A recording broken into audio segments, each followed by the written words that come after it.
What happens when you treat the janitor like trash, only to find out she runs the place? They thought she was just the janitor.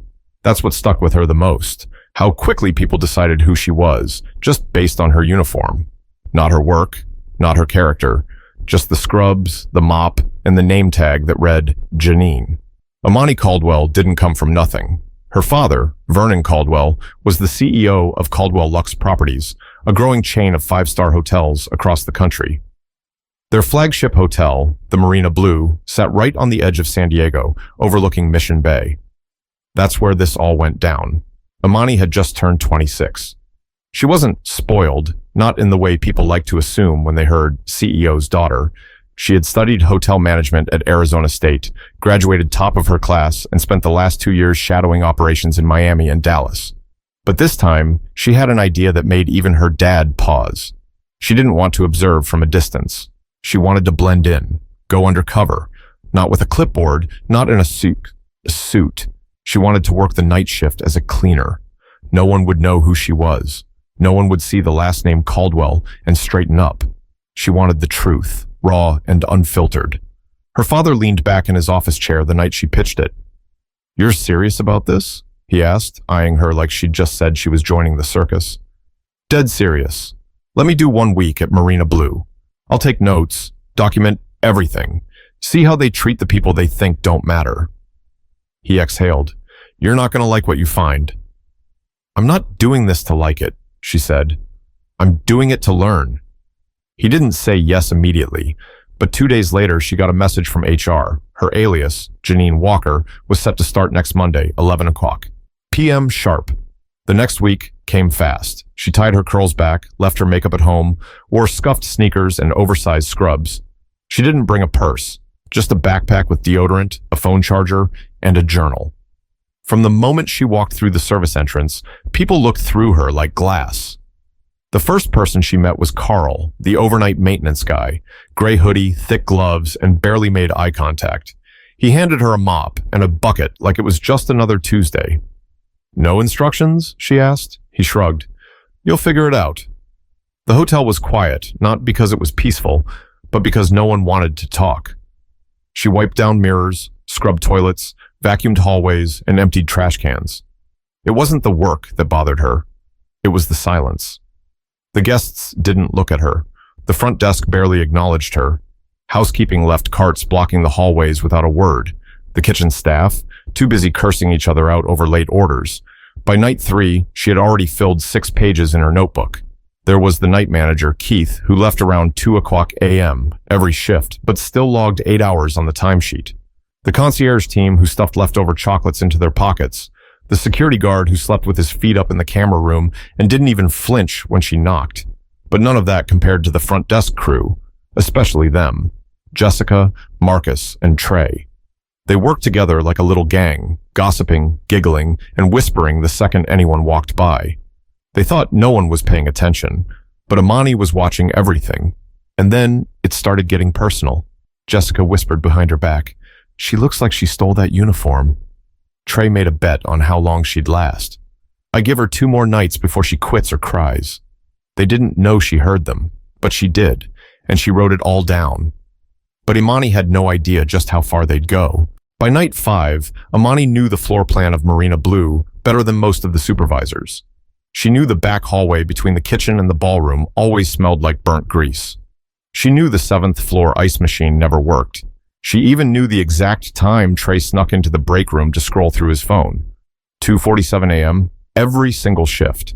She didn't complain, she cleaned, she didn't argue, she watched.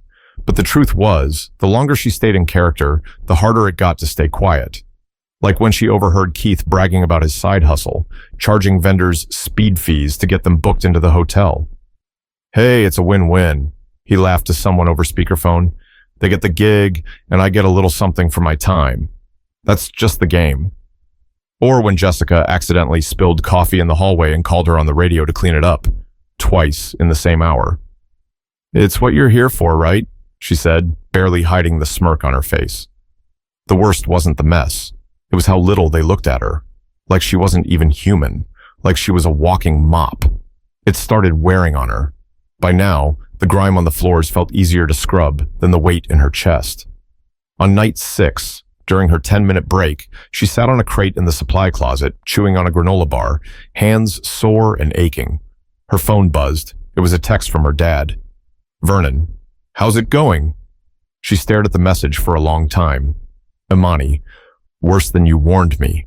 They treat me like trash." His reply came fast. "Vernon, good. Now you're learning." She tucked the phone away. She knew he wasn't being cold. He was being real. If you're going to run a company, you need to know what the lowest person on the ladder deals with. But it wasn't just about business anymore. It was about dignity. The following night, everything shifted. Around 3:15 a.m., she was cleaning the lobby windows when Trey strutted over, tossing a roll of paper towels in her direction. "Miss Janine," he said in a fake accent, "we got a spill in the employee restroom. Mind grabbing that for me?" She glanced up. "Isn't that housekeeping's zone?" Trey laughed, loud enough for Jessica to hear from the desk.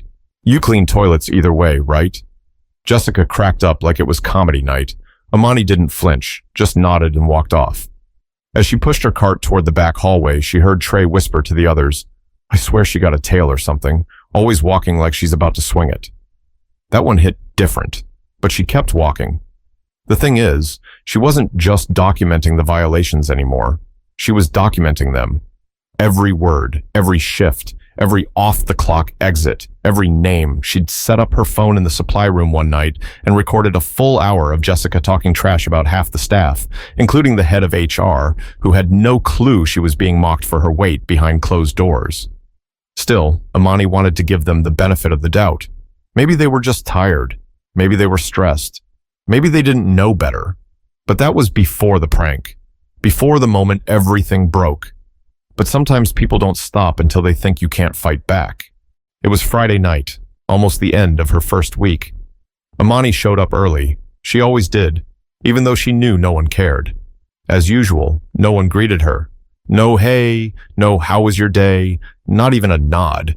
Just Trey playing some loud video on his phone behind the front desk, while Jessica leaned over the counter scrolling through pictures of herself in different outfits. The kind of self-obsessed boredom that only shows up when someone feels untouchable. That night, something felt off. Not strange, just meaner. When she passed by the desk with her cart, Jessica gave her this fake, sweet smile. "Hey, Janine," she said with this syrupy voice. "We left you a little surprise on the mezzanine level. Thought you might like a change of scenery." Trey snickered. "Yeah, give the girl some variety." Imani raised an eyebrow. "What kind of surprise?" "Oh, nothing big. Just a small mess." Jessica grinned. "But bring the mop. It's kind of wet." She hesitated. Now, by this point, Imani had seen enough to know when something didn't feel right, but she was still undercover, and if she blew her cover now, she'd never get the full picture. So she pushed the cart toward the elevator. She took it to the mezzanine floor, the one just above the lobby where the old event space was being renovated. The lights were dim. The hallway was quiet. The kind of quiet that makes you feel like you're being watched. She rolled the cart around the corner, and that's when it happened. A bucket of water came flying out of the dark, straight at her. It hit her hard, chest, shoulders, face, cold and heavy, knocking her backward into the cart. Water sloshed everywhere. Her scrubs soaked instantly. She gasped, trying to catch her balance, but her shoes slipped. She hit the floor with a loud smack, and then she heard it. Laughter. Jessica's laugh, sharp and stupid. Trey's wheezing in the background. And the worst part? A phone screen glowing in the dark, recording all of it. "Yo, she really fell! She really fell!" Trey shouted, nearly crying from laughing so hard. Imani didn't say a word, not a single word. She sat there for a moment, water dripping from her hair, her chest rising and falling. She looked at them. They weren't sorry. They weren't scared. They didn't care. That's when something in her changed. She slowly got up, wiped her face with the sleeve of her soaked uniform, looked straight into Trey's camera. "Y'all done?" she asked, calm as ever. Jessica snorted. "Oh, come on. It was just a joke." Imani didn't answer. She picked up her mop, rolled her cart back toward the elevator. Not a single tear. No yelling, nothing. She didn't take the elevator back down to the lobby. She went straight to the executive office. unlocked a drawer, pulled out her phone, and opened the folder titled Marina Blue Evidence. Over 20 videos, dozens of notes, screenshots, time logs. She emailed the entire thing to herself and 2 people in HR, plus her dad. She went home early that night. She didn't sleep much, but she was finally done pretending. Saturday came, and Imani didn't show up for her shift. No call, no text, no explanation. Jessica joked about it when she got to the front desk. "Guess little Janine couldn't take a joke after all," she said, tossing her purse behind the counter. Trey leaned back in his chair. "Man, she probably crying in a corner somewhere. I ain't even feel bad." Keith, the night manager, chuckled and mumbled something about thin-skinned hires and how nobody wants to work these days. They laughed like it was nothing, like they hadn't just assaulted someone for their own entertainment. But back in a private office on the top floor, Imani wasn't laughing. She was reviewing the footage again, this time with a representative from Human Resources and a legal advisor from her father's internal compliance team. Nobody said much.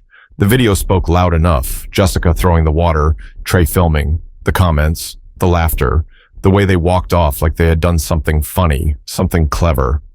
The HR rep turned pale. "How long has this been going on?" Imani glanced at the clock. "Since my first shift. They just stopped pretending I was a person." Her voice didn't shake. Her hands didn't move. She sat there completely still, dressed in a dark navy suit, hair in a bun, heels clicking with authority when she stood up. Her father wasn't in the room. He didn't have to be. He already gave the green light. "Tomorrow," she said quietly. "Call a full staff meeting, morning shift and night shift. Everyone." The next morning, a message went out to the entire Marina Blue staff. Mandatory meeting, 9:00 a.m. Ballroom A. Jessica got the text while doing her makeup. Trey saw it right before clocking out. They didn't think much of it. Probably another boring HR seminar, some new security rule, maybe a dress code update, whatever. But when they walked into Ballroom A, something was off. The air felt thick. Tables were pushed to the sides, folding chairs in rows. A projector screen lit up in the front with a Caldwell Properties logo on the wall. And standing at the center of it all was someone they recognized, but didn't. Imani, except not as Janine the janitor. This time she stood tall in a tailored blazer and pressed slacks. No mop, no cleaning gloves, just confidence, and a folder in her hand. Trey blinked. "Wait." Jessica frowned. "Is that—" Imani didn't let them finish. "Good morning," she said into the mic. "Some of you knew me this past week as Janine Walker, the night cleaner, but that wasn't my real name. My name is Imani Caldwell. I'm the daughter of Vernon Caldwell and future head of operations for this hotel chain." A few gasps. A chair creaked. Someone whispered, "Oh my God," behind row 2. Jessica's mouth hung open. Imani kept going. "For the past 7 days, I worked alongside you, cleaned your mess, took your insults, listened to how you talked when you thought no one was listening." She held up a flash drive. "I recorded it all." Then she nodded to the tech assistant. The screen behind her flickered. There they were, Jessica laughing, tossing the water, Trey holding the phone. The audio of their comments, clear as day. The room went silent. Imani looked around. "I didn't come here to scare you. I came to understand. But what I experienced was worse than anything I expected." She looked directly at Jessica and Trey. "You two will be terminated, effective immediately. And yes, this includes filing reports for workplace harassment and misconduct." Jessica stood up. "Wait, this isn't fair. You tricked us." Imani didn't even blink. "No, you showed me exactly who you are. I just gave you space to do it." But Imani wasn't done yet. There were still lessons that needed to be heard. Jessica didn't take it well. Security was already in the room, quiet but present. As soon as she realized this wasn't just some warning, she stood up and tried to spin it. "I mean, come on. We didn't even know who she was. It was a joke. People joke around at work all the time." Trey nodded quickly, arms crossed. "Yeah, we were just messing around. It wasn't personal." Imani looked at them, face calm. "That's the problem. You think it's not personal, but it is. Because you chose me. You targeted the person you thought had the least power, the cleaner, the nobody." Jessica scoffed and folded her arms. You were spying on us. I was working, just like every other cleaner, every person in uniform you ignore or look down on. You didn't know I was watching because you don't look at people like me unless it's to make fun of them." The room was still. One of the assistant managers in the back lowered her eyes. She'd stayed silent all week when she saw what was going on. She wasn't innocent either. Imani turned back to the rest of the room. "I'm not proud of everything I saw this week. There were people who looked the other way, who heard what was said and stayed silent. That silence is what allows this culture to keep spreading." She paused, letting it settle. "Some of you showed kindness. A couple of you actually spoke to me like I mattered. I remember every one of you, and I thank you for that." She glanced down at her notes. There were names, dates, details, but she didn't need to read them aloud. The message was clear. Her voice softened. "You know what hurt the most? It wasn't the bucket of water. It wasn't the laughs. It was realizing how easy it was for you to forget I was a person, just because I had on scrubs, just because I pushed a mop." A few staff members shifted in their seats. Some looked ashamed. Others didn't know where to look. Vernon Caldwell stepped into the room near the back. He didn't say a word, just stood with his arms folded, watching his daughter work. Imani continued. "This hotel is a luxury brand. We pride ourselves on appearance, on service, on care. But none of that means anything if the people behind the scenes are treated like dirt." She looked around one last time. "That changes today. The culture here changes today." She turned to HR. "Start evaluations for department leads. Check time logs. Review anonymous reports. We're not sweeping anything under the rug anymore." Jessica muttered something under her breath and stormed out, with security not far behind. Trey didn't even argue. He grabbed his backpack and walked out with his head down. The rest of the staff stayed seated. Some looked shaken. A few nodded slowly, like maybe something had just clicked. Imani took a breath. She wasn't angry anymore, just tired. But she knew she'd done the right thing. But cleaning up one building doesn't fix the whole system. The fallout didn't take long. By Monday, the HR inbox was full, some with apologies, others with concerns, and a few confessions. A night shift cook admitted he'd been skimming supplies. A front desk clerk asked to meet with Imani privately, said she felt guilty for laughing along, even though she hadn't said much herself. Imani listened to every single one of them. She didn't go into this to punish people, but that didn't mean there weren't consequences. Jessica and Trey were fired that same afternoon. So was Keith, the night manager who clocked out early and ignored everything happening right under his nose. But Imani didn't stop there. She met with every department lead that week, reviewed training protocols, sat down with the cleaning staff, not as their boss, but as someone who had been in their shoes. One woman, Rosa, had been working the night shift for 9 years, never once promoted, always scheduled the worst shifts. "No one notices us," she told Imani over coffee in the break room. "They only talk to us when something goes wrong." Imani nodded. That's changing now. She created a rotating shift for cleaning staff, no more stuck on nights unless they wanted it. She added a feedback form directly connected to HR so employees could report mistreatment anonymously. She even opened up a bonus program where workers from any department could earn recognition based on peer reviews, not just manager evaluations. People started looking up when janitors walked by. The mood shifted, slowly but noticeably. And the moment that really hit, 3 weeks later, Imani stood at the back of the lobby, watching the new trainee group go through orientation. The HR manager introduced her properly this time. "This is Imani Caldwell. You might know her story by now. She's the reason we have the new internal review system." A young woman in the group raised her hand. "You're the one who got water dumped on you, right?" Imani smiled. "Yeah, that was me."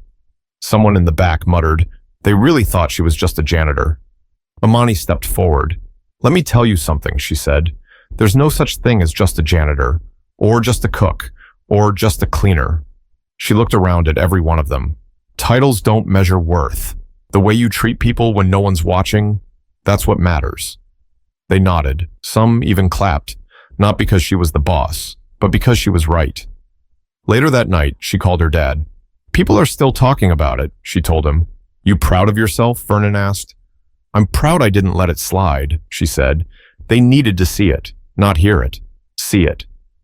There was a pause. Then her dad said something she wasn't expecting. You're going to be better at this than I ever was.